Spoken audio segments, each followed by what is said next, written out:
Winslow Homer once said, "Travel widely, experiment boldly, love deeply." My guest today truly embodies that spirit. Tzara Attwater is a relationship coach who's dedicated her life to helping others.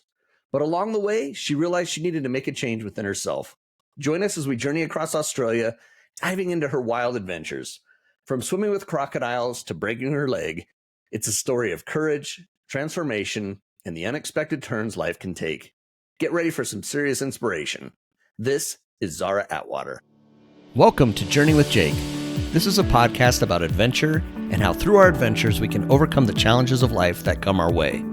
While I expect you will learn some things about different adventures, this show will entertain you. Each episode will feature a different guest or guests as they share experiences and stories from the different adventures they have been on. Not only will you be entertained, but you will also hear the failures and trials each guest faces and what they have done or are doing to overcome the hardships that come their way. My goal is to take each of us on a journey through the experiences of my guests with the hope that you'll be entertained and inspired to overcome your day-to-day challenges. After all, it's not all about the destination as it is about the journey.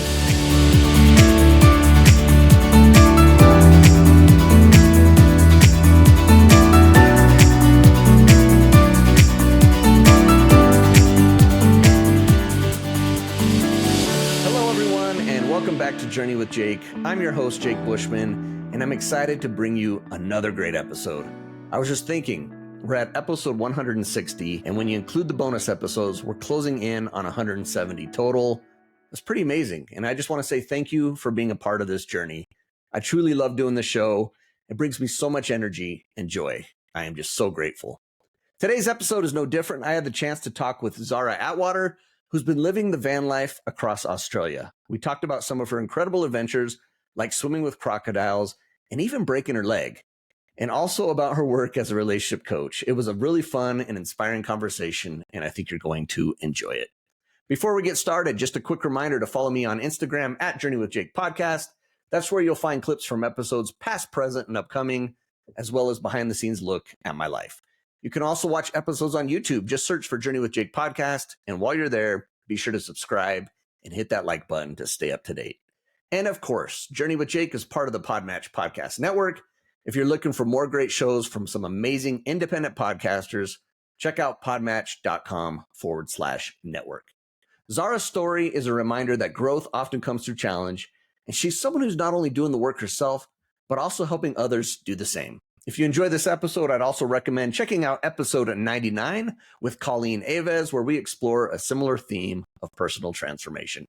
All right, let's jump into it. Here's my conversation with Tzara Attwater. All righty, I am really excited today. I have Tzara Attwater, silent T in the name. I love it. Great name. Yeah.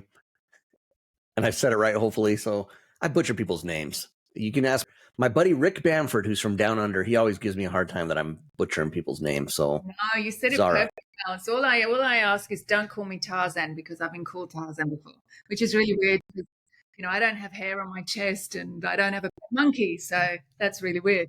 Yeah, that T just throws people off, I guess. But I love it. Great name. I mentioned from Down Under. I know you're from Down Under. So before we jump into what we're going to talk about, we're going to talk about this wild adventure you did across Australia. Yes. But I want to know a little bit about who you are to kind of get us going, if you don't mind. So kind of let us know.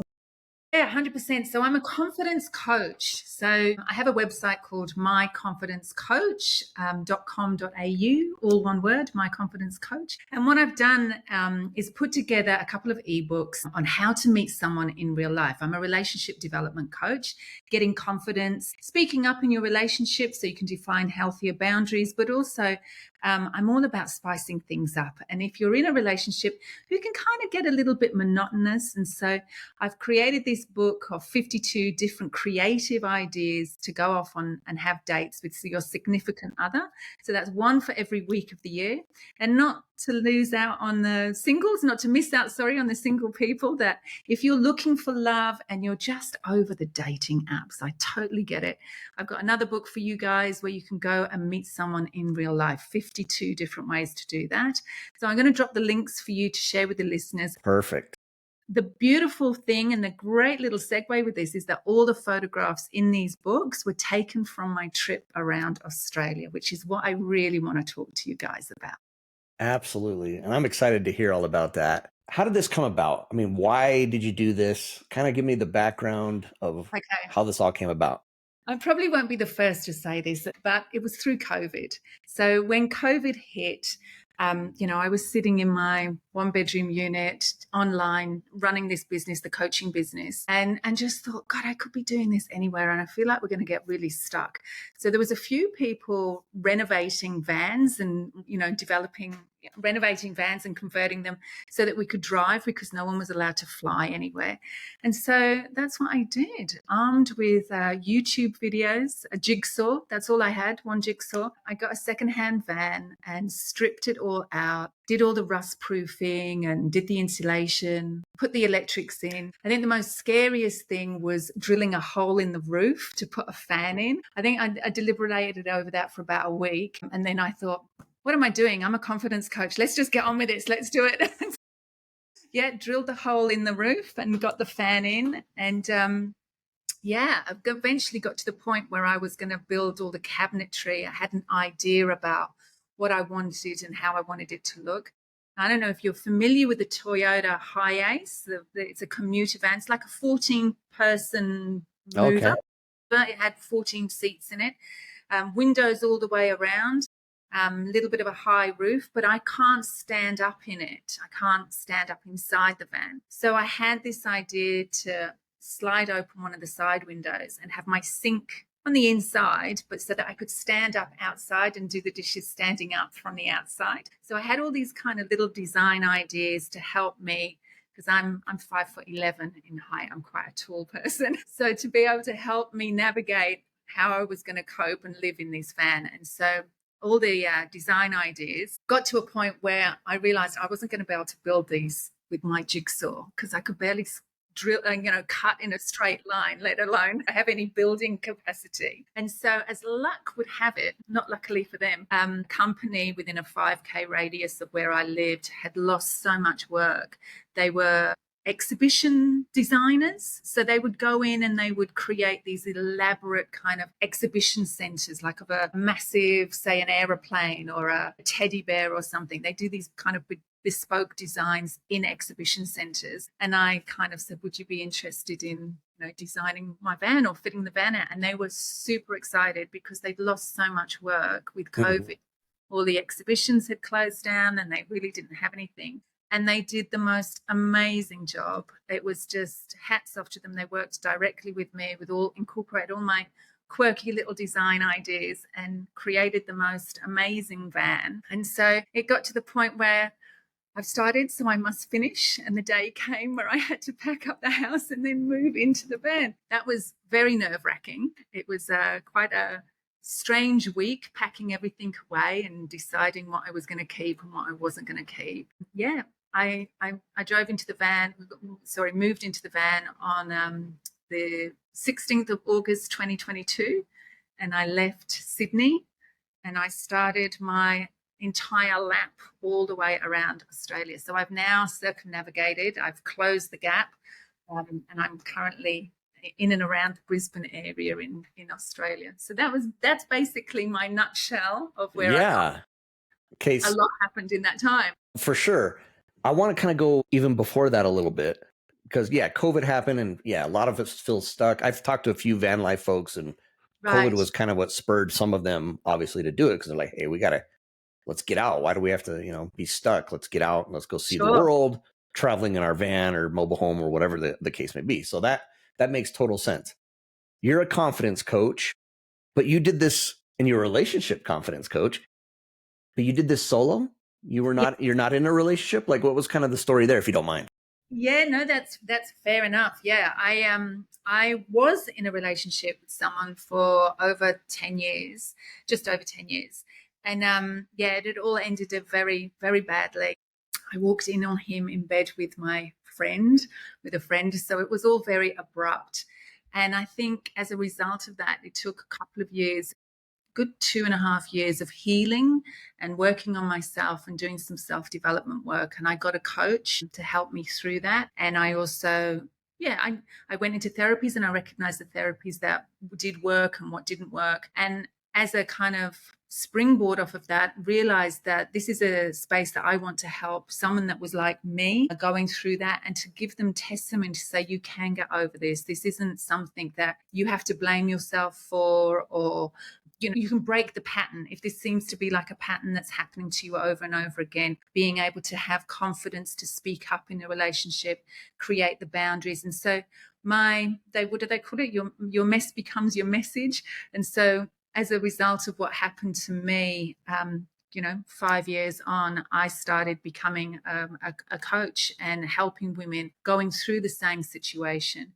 But nowadays I've kind of morphed. So that was a few years ago now, but I've kind of switched over to helping married couples, people already in relationships that are struggling, going through those kind of stalemate situations where they don't feel they're being heard or being seen. And they're kind of repeating the same woundings that keeps on coming up again and again in relationship. And so being able to shine a little bit of a mirror back on that, which would have helped me in my own relationship to be able to see a little bit more of taking ownership of what my mistakes were in that, and letting go of the rest and letting him take responsibility for his part. So it was a bit of a kind of cathartic journey really for me going around Australia, because I wanted the confidence to be able to go and do that. And ironically, while I'm a relationship coach, I wanted to do it by myself, to be able to give myself the confidence and the courage to know that I can do it myself. So it was about gaining that resilience to know that if I'm in a relationship with someone, it's because I'm in awe and respect of that person, not because I need them, not because they're filling a hole for me. And so that was really where I'm coming from. Yeah, I think, does that answer your question? Oh, for sure. Yeah, no, that's great. I just wondered about that because I'm like, well, she's a relationship coach, but yet you're doing this by yourself. So I kind of wondered out.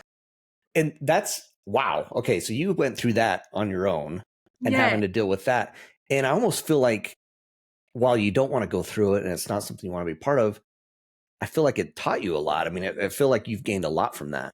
100%. Yeah. I mean, I wouldn't wish it on anybody. And it's kind of some irony that when we go through traumas or difficulties in our life, those are the biggest lessons. We kind of learn the most from them. And it's almost, I find it kind of heartbreaking that we need to learn through suffering, but it is definitely a human trait that's when we do the biggest learnings. So yeah, I wish it wasn't that way, but had it not happened, I wouldn't be the person I am now. And so for me, it was about getting my mojo back, getting back that voice and that young person, my teenage 20-year-old self that was full of joy for life, that was going off traveling. And so part of coming through the other side of what happened to me and going on this adventure was about it, following my dream, whether that dream is to fall in love and meet somebody or to embrace the open road. It doesn't matter. It's what's true for you and what's going to give you the best confidence to follow your life's path. And so that's what I did. Amazing. So you were talking about that moment. You're packing up your van. You're going to get that's where you're going to live. That's going to be your home for the next however long. It's been 2.5 years or whatever. That's going to be your home. Talk about some of those fears a little bit, because that, you were kind of talking about, it was kind of a scary thing. Talk about some of those fears of just that part of it. So I think just to kind of, before I go into that, and I will answer that question, I just want to give you some context, because I was born in the UK and I moved over to Australia 1995. So I've been here, I'm an Australian citizen now. I've been here for a very long time. But ever since I could travel, ever since I was able to get over the English Channel from England, I've decided to follow solar eclipses. I've gone all over the world to follow solar eclipses. And so, is that right? Solar eclipses, yes. You got it. They happen at least once every 2 years. A lot of people don't realize how common and how often they occur. But it's give or take once every 2 or 1 year, every other year. It's just a question whether they occur on land or whether they're out at sea. And so there is this line of totality. So I've been all over the world, and I let that event dictate which country I'm going to go and travel in. So it's a little bit of shtick I right? love that. Which is fantastic. So I think I'm up to 11 now. I've seen 11. And during COVID, so I'm going to get back to this point. So during COVID, one of the motivations for me was, where's the next eclipse happening? Where is it? And as luck would have it, turned out it was going to be in the northwest tip of Australia in 2023. And so that was what really motivated me to get the van and get into the van and go traveling. So I knew I had this kind of trajectory. I was starting in August of 22 and I had to get to the northwest tip by April 23. And so, I was going to go on a little meander. I had no real kind of plan other than I had to be there, And so, I didn't consider weather. I didn't consider how cold or hot it would be or what areas I should or shouldn't go to. And so it was just this kind of childlike curiosity, a real kind of innocence in just embracing where I was going. And so I didn't have the kind of real fears. I think looking back, I wish I had had a bit more kind of nuance about where I was going and what I was doing. Yeah, initially I went down from Sydney. If you're familiar with the territory, I went down towards South Australia, down towards Canberra, which is the capital of the country, August, sort of September time, which was just coming out of winter, and there were people coming down from the snow, from skiing, and I was frozen. I just really was not prepared for the cold at all. I got a massive sense of humour failure and decided, right, I'm going up the East Coast, and went back up to the Sunshine Coast and got back up there by November time. So yeah, I kind of went, nah, this isn't happening. I'm going back up towards the warmth. Yeah, then got down to Byron Bay, which is the most easterly point in Australia. And went up to the lighthouse, walked the lighthouse with my friend, and the next morning I literally started my trip through the middle, coming through Broken Hill, Moree and Lightning Ridge, and just amazing places that are in the middle of nowhere. I mean, hundreds and hundreds of Ks, just going, you won't see anything for the longest stretch of road. And I think one of the most amazing things that I've seen on the road out there in the middle of nowhere is people on push bikes. Do you know what I mean by push bike? By a bicycle, right? Wow. Yeah. In the middle of nowhere where you're nothing. 100%. Wow. I would have been I talk in kilometers, so 200 kilometers from the next town, and knowing there was nothing, 200 kilometers behind me, and seeing, someone on a push bike just push in like 40-degree heat out in the middle of nowhere, like with snakes and God knows what else. So I'm like, yeah, okay, if I can do it by myself in my van, I'm not doing it in a bicycle. So yeah, I'm good. I'm good. I love how you said you didn't really plan for things. You didn't think about the cold. You didn't think about that. Do you think if you would have planned a little more, you wouldn't have had the same experiences. You know what I mean? Like, so what do you think? Yeah, I think so yeah, it's just the way I had set things up. I had planned for, I had gas bottles, I've got a hot water system on board. I had some thermal blankets, I had a hot water bottle. There were things that I had planned for, but I guess I hadn't really thought through, okay, if it's cold outside and it's getting dark, I've got to get the gas bottle off the roof. I've got to get, plug everything in and boil up some water, and I'm going to freeze while I'm doing that, and everything is open. It's like, you can't close off any doors while you're doing this. And so it was just that, not completely having thought things through. It was like the idea, I can boil some water, I'm going to be able to be fine. I've got a fridge on board, I've got a freezer. Yeah, I guess, it's always one of those things in hindsight. If you do it again, would I have done something differently? And potentially for myself, being able to stand up inside and have the cooking and everything inside, so I didn't have to go out. That might have been different. But having a bigger van would have meant that there were places I couldn't go to because, right. So it's a swings and roundabouts. So I wouldn't have changed. I don't think I would change anything, to be honest. I think that the experiences that I had were perfect for what I was doing. Yeah. I think if I could change anything, it would be the number of flies that I had to experience in Western Australia that were just full on. But yeah, And that was Western Australia was where you got hit with the flies. Yeah. You literally had to have a net over your face, and they would be covered all over the net, like black. Wow. Yeah, it's really, really, really bad, like really bad. And they're just all over your legs and arms. They're just like, yeah, they're like a swarm. They're horrendous, horrendous. You wouldn't be able to go out without a scarf over your face in some way, and they just get into your eyes. It's just full on. So yeah. Wow. So I want to talk a little bit about your experience as a solo female traveler, because like you said, you were going to places that you hadn't been before. And Yeah. first of all, you're by yourself. So was there any moment where you felt like in danger, like scary danger, or was any moments like that? To be honest, the scariest moments were actually when I was in the cities, when I was actually, they'd see a lot of poverty, or there'd be a lot of, people arguing on the streets and that kind of poverty kind of thing.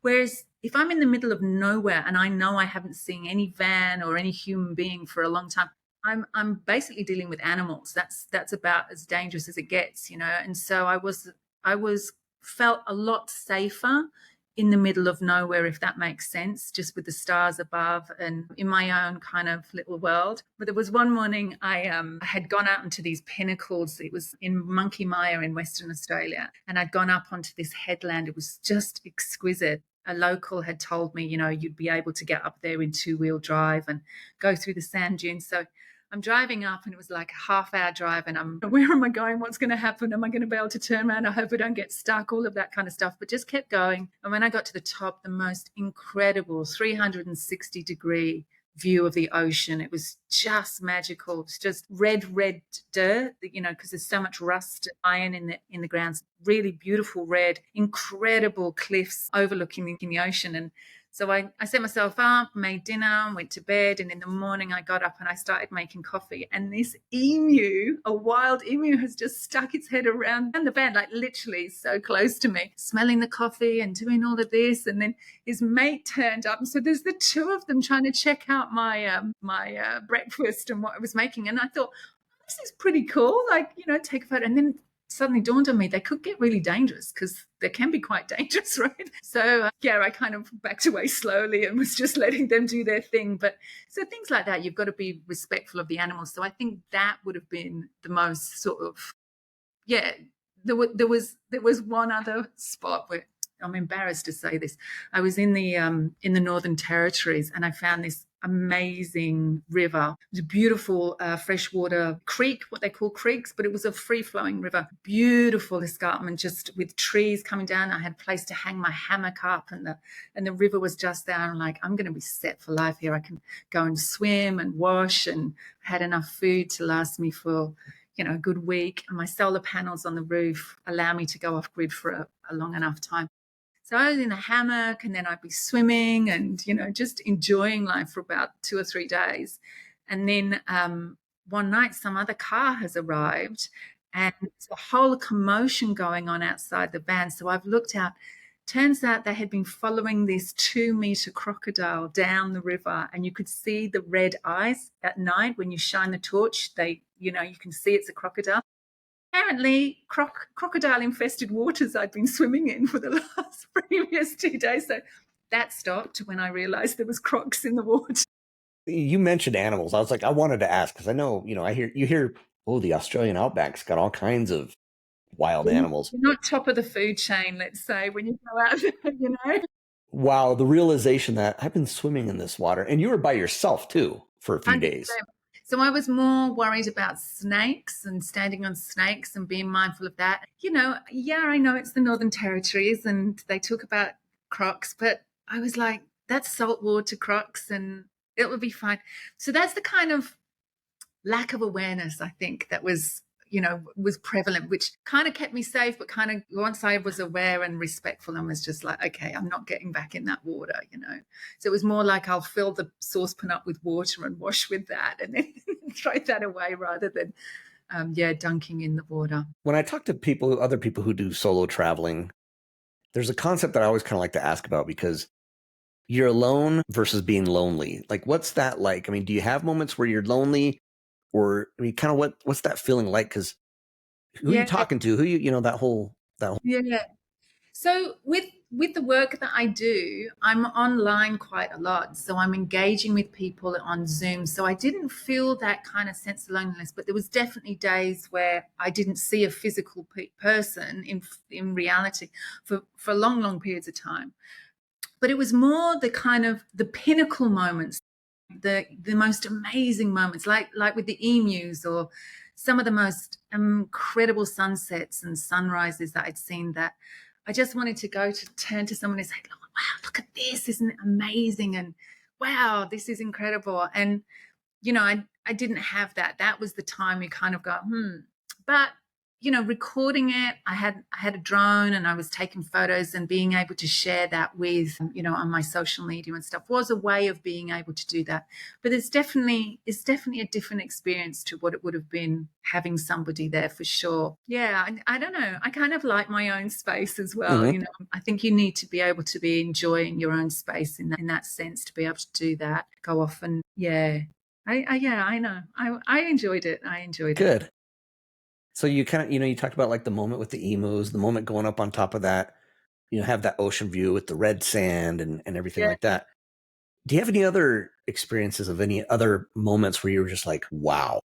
Yeah, so obviously I went over for the eclipse. The eclipse was incredible, and it was on the Ningaloo Reef. Now the Ningaloo whale sharks are like 9 meters in length. They can get up to 12 meters in length. They're amazing creatures. And as luck would have it, April is spawning season for them. So there's a lot of the whale sharks around at that time. And with it being a full moon for the eclipse, there was all sorts of natural things that were occurring at the time. So I went and swam with the whale sharks. That was the most amazing experience. There's photos, I think, even in my the books that I'm going to share with your listeners.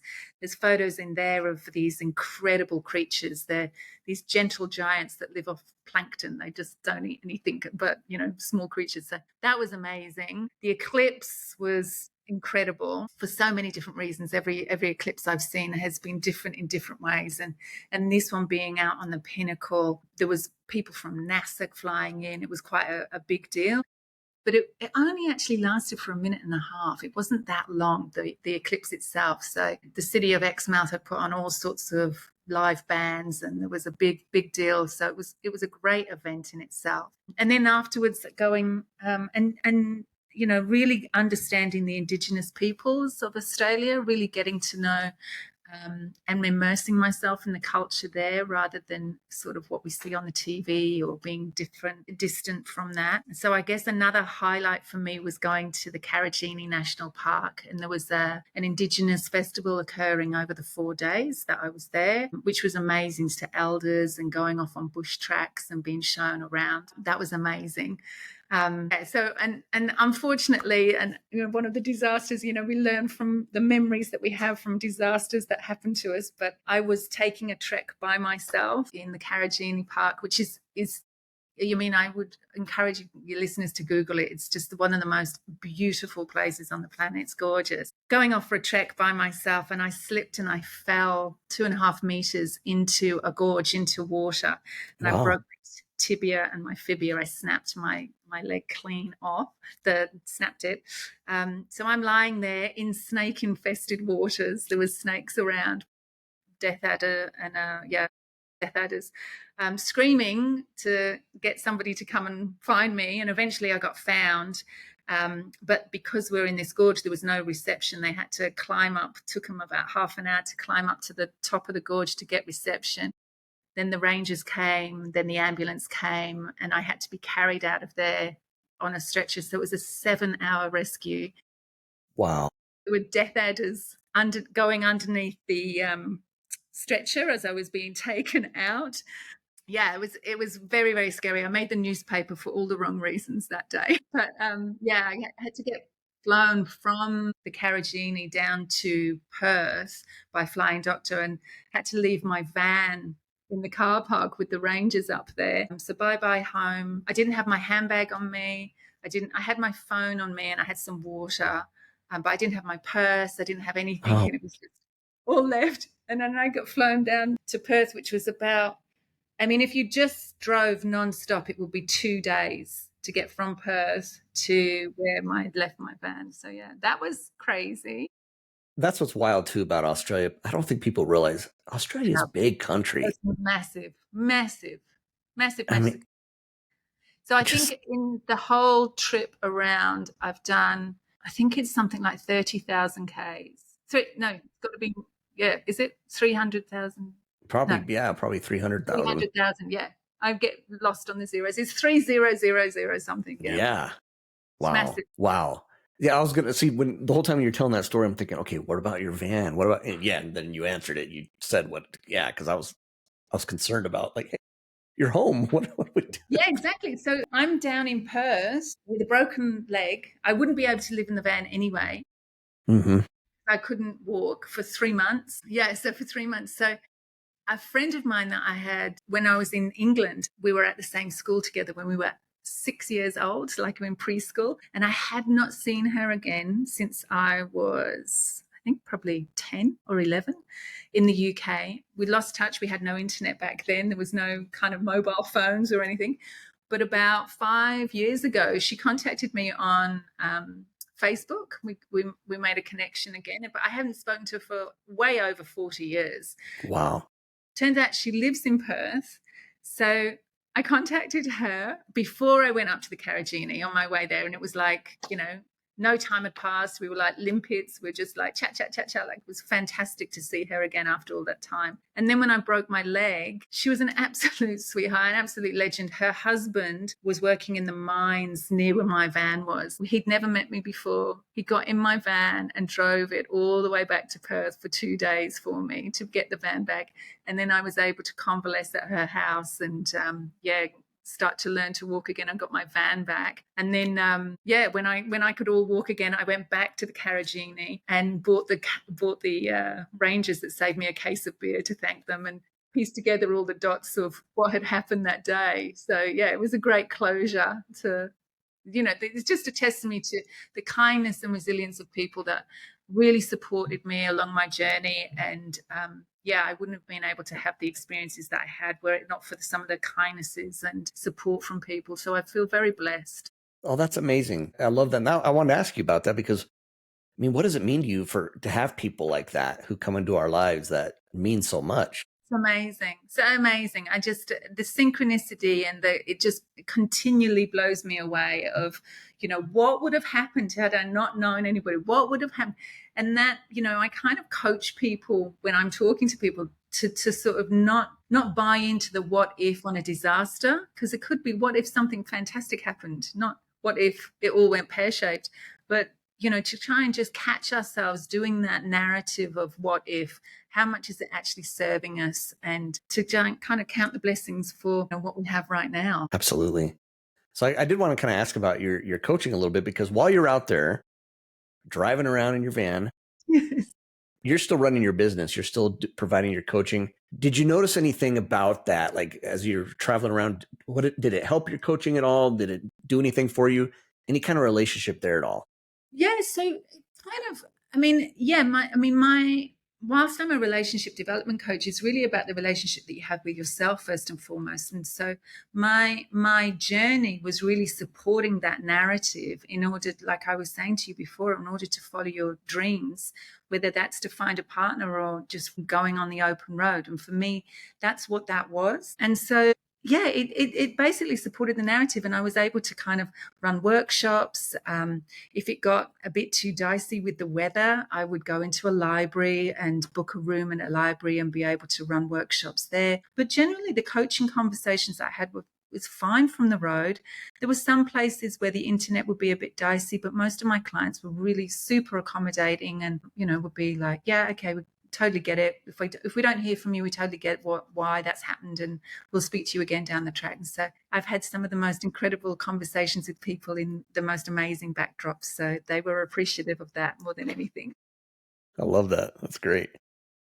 We talk about adventure, and this is an adventure podcast, and what you did was adventurous.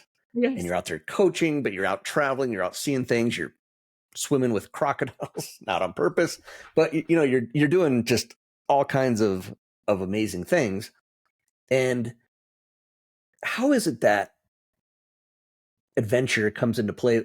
So for you, for example, this is a question I always like to ask. Sometimes I do it at the end of my show, but I'll do it right now because I kind of want to know. For you, what does adventure mean? I think to stretch the boundaries of what I know, that's adventure. Like, we only know what we know. And so I think I have this saying where, our heartbeats are the greatest currency that we have. What we choose to share our heartbeats on, is what is of the greatest value. And so rather than lamenting, I wish I had done this or I wish I had done that, I'm all about going off and having that experience. And I think that really stems from, and I don't mean to get macabre here or down on anything, but when I was 8 years old, I lost my mother. She died when I was 8 years old. And I think that really impacted, child Tzara, that life is going to end at some point. And so that knowledge about death is kind of present with me in order to spur me on to live life to the max. And so I'm choosing to spend my heartbeats on things that bring that call to adventure, that create memories, because my memories are going to be the only thing that I'm going to be able to hold with me when I can no longer move, experience firsthand. So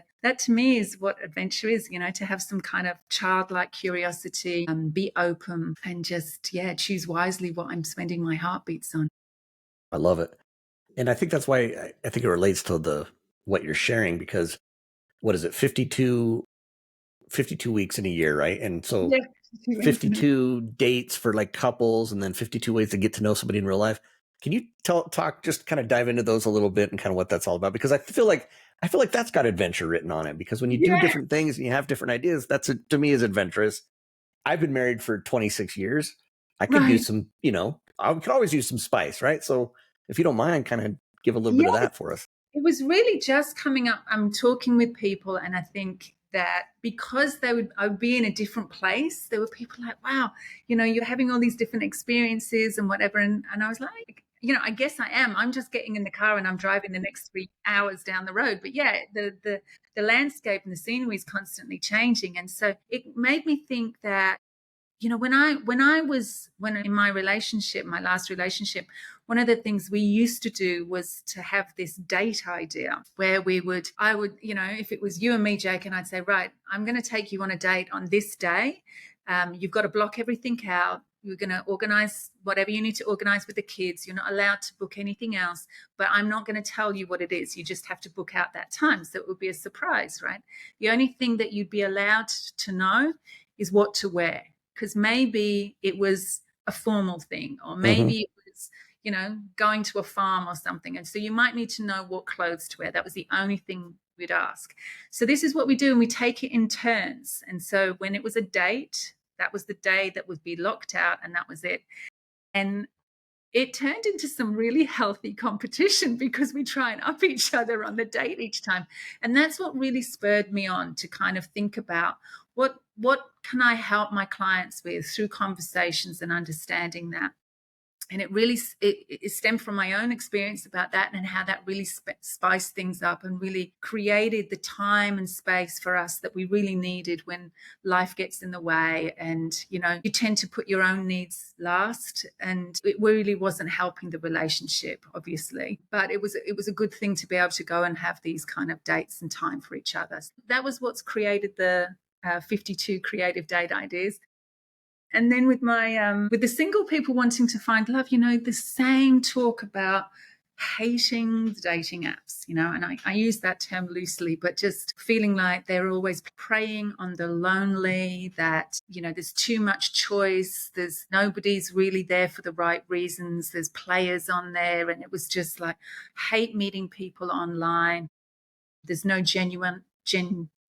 no authenticity, there's no genuineness, Sure.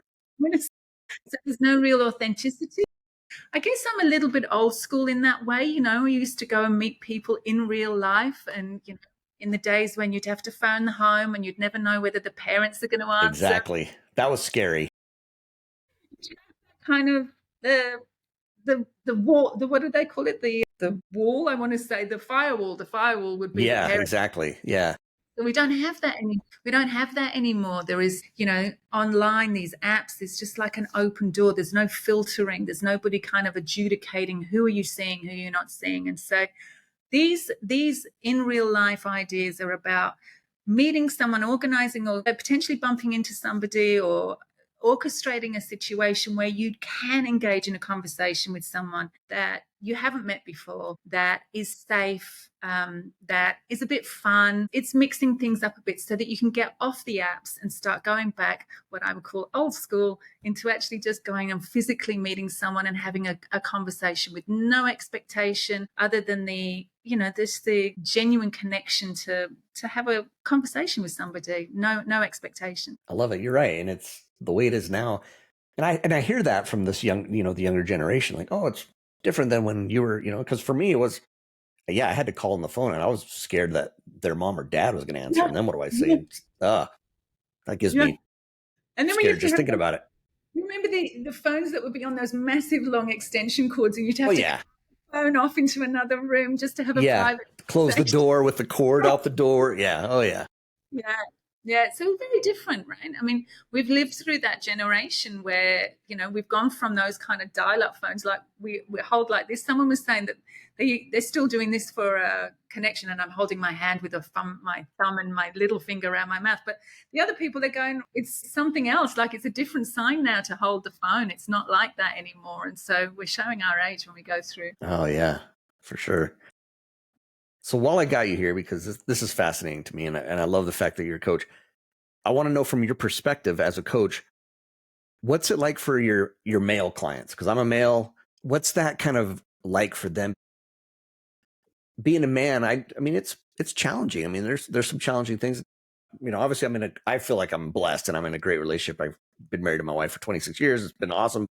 For some of your single clients that you have, or even some of the married ones, what do you see from the male perspective? So can you give me some context? What do you mean when they're looking for a partner or when they're having difficulty? Yeah, we'll start with, So let's start with the ones who are single first. What is it that they're kind of struggling with? We'll start with that. And then we'll go on to the married ones in a little bit.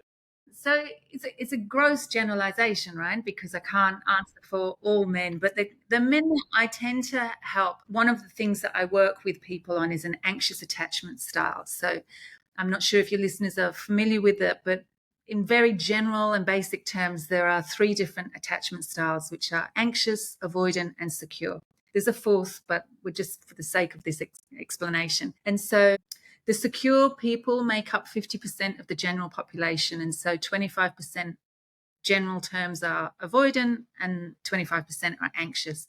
So I deal with anxious attachment style. That's where my expertise is, in order to help someone go from being anxious to more secure, which is highly, highly possible. And so traits of an anxious attachment style might be sending somebody 1,000,001 text messages, or not feeling comfortable, having fear of abandonment, feeling like they're going to be rejected, constantly blaming themselves for things that are going wrong in the relationship, people-pleasing tendencies, these kind of traits that occur within a relationship. So under that kind of general umbrella, a guy that would be coming to me for coaching would probably be running a nice guy syndrome, feeling like they don't want to run that toxic masculinity and they want to be able to show up as a modern man, but they don't know what that looks like because they don't want to step on the toes of the woman, and be in touch with their feminine side. But what often comes out from the woman's perspective is this wishy-washiness. There's no kind of strength that's been shown there. And they have some beautiful intention. They really want to be caring and giving and considerate.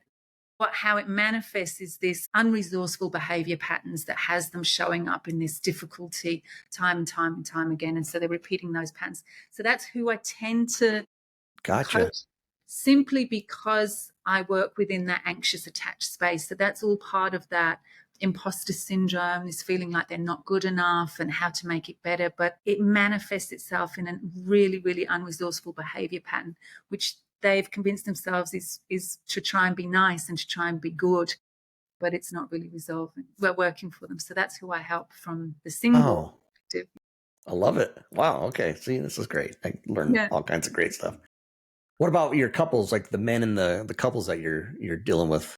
So I guess it's an extension of that, really. The men in the relationships are feeling put upon. They're not finding a voice. They're kind of, I guess, running a version of that nice guy syndrome in their relationships, or they may have just given up. They're just no longer interested, and they've moved on from what people talk about having outgrown their relationship, which I don't really I don't really buy into. I think that it's it's a way of avoiding something that we're not looking at. So what we're going to do is just take that with us to the next relationship. In some circumstances, in some cases, obviously the relationship is well overdue. It's sell by date. And so it's time to move on. But if you're willing to work at the relationship and there is still something there, oftentimes it's a lack of boundaries, being able to set your boundaries, fearful that you're going to be rejected or that your partner's going to cause an argument with you. So there's this overall sense of being unseen, unheard, not being able to articulate what you want until it ends up in a massive argument